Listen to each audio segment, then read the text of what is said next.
ሰላም ጤና ይስጥልን የክንፋን መረጃ ቤተሰቦቻችን የተመረጡና ወቅታዊ ዜናዎችን ይዘንላችሁ መጥተናል። አብራችሁ ቆዩ። በቅድሚያም አርዕስተ ዜና። ምርጫ ቦርድ ከፖለቲካ ፓርቲዎች ጋር በሰባተኛው ጠቅላላ ምርጫ ጉዳይ ላይ መከረ። ብልጽግና ፓርቲ በ5 ቀናት ውስጥ ብቻ ለህዝብ አገልግሎት የሚውል ከ37500 በላይ ሰዓታትን ማባከኑን ኢዜማ ገለጸ። የሱዳን ጦርነት ወደ ኢትዮጵያ እየተስፋፋ ነው ተባለ። እነዚህንና ሌሎች አዳዲስ ዜናዎችን ይዘንላችሁ መጥተናል። አብራችሁን ቆዩ። መረጃዎቻችን ሁልጊዜም በፍጥነት እንዲደርሳችሁ ቻናላችንን ላይክ፣ ሼር፣ ሰብስክራይብ በማድረግ የደወል ምልክቱን በመጫን ጀምሩ። ብልጽግና ፓርቲ በ5 ቀን ውስጥ ብቻ ለህዝብ አገልግሎት የሚውል ከ37500 በላይ ሰዓት ማባከኑን ኢዜማ ገለጸ። ብልጽግና ፓርቲ በ5 ቀን ውስጥ ብቻ ለህዝብ አገልግሎት የሚውል ከ37500 በላይ ሰዓት ማባከኑን የኢትዮጵያ ዜጎች ለማህበራዊ ፍትህ ወይም ኢዜማ ዛሬ ከሰዓት ባወጣው መግለጫም አስታውቀዋል። በመንግስት የሥራ ሰዓትና ሀብት የፓርቲ ስብሰባ የማድረግ አባዜ መሰረታዊ የህግ የበላይነት ድንጋጌዎች ተጥሰዋል። ዜጎችም ዕለታዊ አገልግሎት ተነፍገው የመልካም አስተዳደር በደል ደርሶባቸዋልም ብሏል። ኢዜማ በአንድ ወረዳ ውስጥ በአማካኝ እስከ 300 የመንግስት ሰራተኞች እንዳሉ ፓርቲያችን ባደረገ የመረጃ ማጣራት ተገንዝቧል ያለው የኢዜማ መግለጫ በዚህም መሰረት ፓርቲያችን አዲስ አበባ የሚገኙ 10 ወረዳዎች ባደረገው ምልከታ ሰራተኞቹ በስራ ሰዓታቸው ሊያሳልፏቸው ከሚገባው ከግማሽ በላይ የሆነው የስራ ሰዓት ለፓርቲ ስብሰባ መዋሉን መመልከቱን ገልጸዋል። በዚህም መሰረት በእነዚህ ወረዳዎች በአማካኝ 150 የሚሆኑ ሰራተኞች ከ37500 በላይ ሰዓት በ5 ቀን ብቻ እንዳባከኑ ለመረዳት መቻሉን ኢዜማ ባወጣው መግለጫ አመላክቷል። ይህ አይነት ስብሰባ በተለያዩ ደረጃዎች እንደሚደረጉ በገዢው ፓርቲ የተለያዩ ማህበራዊ ትስስር ገጾች፣ ሚዲያዎች እየተገለጸ መሆኑን ወስደን ስሌቱ ከ5000 በላይ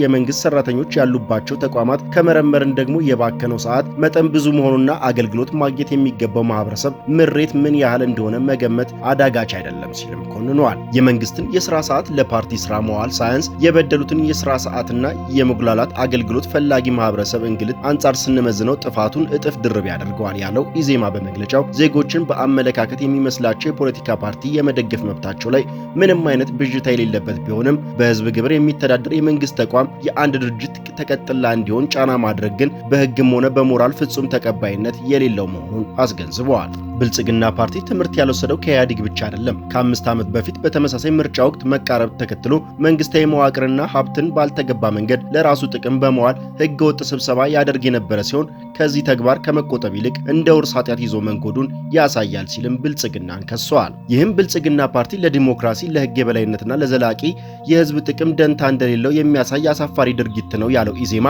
በታችኛው የመንግስት መዋቅር ላሉ ህዝብ አካባቢ ምርጫ ወኪሎች ከመረጠ ከ20 ዓመት በላይ መቆጠራቸውንም አስታውሰዋል። መሰረታዊ የፌዴራሊዝም መገለጫ የሆነው የዜጎች የበታች መዋቅር የመወከል መብት ባልተጠበቀ በዚህ ወቅት ብልጽግና ፓርቲ የሚያደርገው ተጨማሪ በደል ቆም ብሎ እንኳን ለማሰብ አለመቻሉ የበለጠ ድርጊቱን አሳፋሪ ያደርገዋል ሲል ፓርቲው በመግለጫው ብልጽግናን ኮንኗል። አሁንም በተለያየ ጊዜ በተደጋጋሚ እንዳሳወቀው ሁሉም ፓርቲ ከዚህና መሰል ተግዳሮቶች እንዲቆጠብ ጥሪ እናደርጋለን። የኢትዮጵያ ብሔራዊ ምርጫ ቦርድም ይህንን ጉዳይ በአንክሮ በመከታተል ከዚህ ድርጊት እንዲቆጠብ እንጠይቃለን ሲልም ኢዜማ ጥሪ አቅርበዋል። የህዝብ እንባ ጠባቂ ተቋም የዜጎች ከአገልግሎት ጋር የተገናኘ በደል ከፍ ባለ ደረጃ በመከታተል ብልጽግናን ተጠያቂ እንዲያደርግ ኢዜማ በመግለጫው ጥሪ አቅርበዋል። ምንም እንኳን ኢዜማ ይህንን በደል የገዢው ብልጽግና ፓርቲ ከፍተኛ አመራሮች ስብሰባዎች ከፍተኛ ጠቀሜታ ያላቸው መሆኑን በተለያየ አማራጮች ሲገልጹ ሰንብተዋል። ምንም እንኳን ኢዜማ ይህንን ቢልም የገዢው ብልጽግና ፓርቲ ከፍተኛ አመራሮች ስብሰባዎች ከፍተኛ ጠቀሜታ ያላቸው መሆኑን በተለያየ አማራጮች ሲገልጹ ቆይተዋል።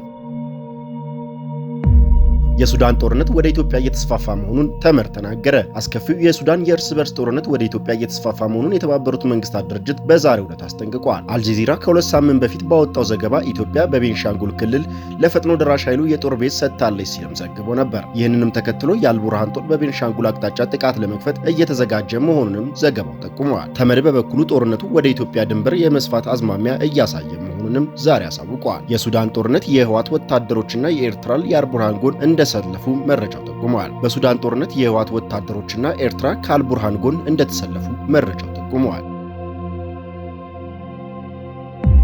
ምርጫ ቦርድ ከፖለቲካ ፓርቲዎች ጋር በሰባተኛው ጠቅላላ ምርጫ ዝግጅት ላይ መከረ። የኢትዮጵያ ብሔራዊ ምርጫ ቦርድ የሰባተኛው ጠቅላላ ምርጫ ረቂቅ ጊዜ ሰሌዳ ጥቅምት 10 ቀን 2018 ዓ.ም ይፋ ማድረጉን ተከትሎ ትላንት ከገዢው ፓርቲ ከተለያዩ የፖለቲካ ፓርቲዎች ተወካዮች ጋር የምክክር መድረክ አካሂዷል። ምክክሩ የተካሄደው ቦርዱ የሰባተኛው ጠቅላላ ምርጫ ረቂቅ የጊዜ ሰሌዳ ጥቅምት 10 ቀን 2018 ዓ.ም ባስቀመጠው ወቅት ከፖለቲካ ፓርቲዎች ጥያቄ መነሳታቸውን ተከትሎ ነው። የቦርዱ ሰብሳቢ ሜላትወርቅ ኃይሉ በውይይቱ መክፈቻ ባደረጉት ንግግር ሰባተኛው ጠቅላላ ምርጫ ነጻ፣ ፍትሃዊ ፍትሐዊና ገለልተኛ እንዲሆን የሁሉም ባለድርሻ አካላት ተሳትፎ እንደሚጠበቅም ገልጸዋል። ሰብሳቢዋ አክለውም አስቻይ የፖለቲካ ምህዳር መፍጠርና የውይይት መድረኮችን ቀጣይነት ማረጋገጥ ለምርጫው ስኬት ወሳኝ መሆኑን አብራርተዋል። ፖለቲካ ፓርቲዎች የእጩ ድጋፍ ፊርማ ማቅረብ በህዝብ ተወካዮች ምክር ቤት መታገዱን አስመልክቶ ለቦርዱ ያላቸውን አድናቆት ገልጸዋል ሲል የቦርዱ መረጃም አመላክቷል። በተጨማሪም ምርጫውን አስመልክቶ ማሟላት አለባቸው ያላቸውን ሁኔታዎች፣ አስቻይ ሁኔታ፣ የውይይት ቀጣይነት ጨምሮ በርካታ ጉዳዮች ላይ ተሳታፊ ፖለቲካ ፓርቲዎች ያላቸውን አስተያየቶችና ጥያቄዎችም አጋርተዋል።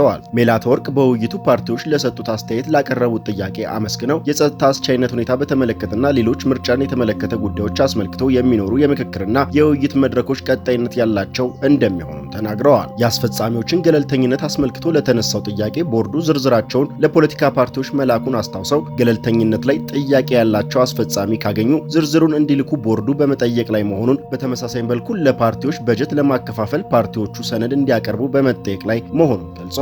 ተሳታፊዎች በትግራይ ምርጫ ይካሄዳል ወይ የሚል ላነሱት ጥያቄም ሰብሳቢዋ የሰጡት ምላሽ ቦርዱ በሌሎች ክልሎች እንደሚደረገው በትግራይ ክልልም ምርጫ ለማድረግ ዝግጅት እያደረግን መሆኑን ገልጸዋል። ተሳታፊዎቹ በትግራይ ምርጫ ይካሄዳል ወይ የሚል ላነሱት ጥያቄ ሰብሳቢዋ በሰጡት ምላሽ ቦርዱ በሌሎች ክልሎች እንደሚያደርገው በትግራይ ክልልም ምርጫ ለማድረግ ዝግጅት እያደረገ መሆኑን ገልጸዋል። ባሳለፍነው ሳምንት ከትግራይ ጊዜያዊ አስተዳደር ጋር በትግራይ ክልል ምርጫ ስለሚካሄድበት ሁኔታ እንደተወያዩና ቦርዱም ውይይቱን ተከትሎ ጥሩ ውጤት እንደሚጠብቅም ተናግረዋል።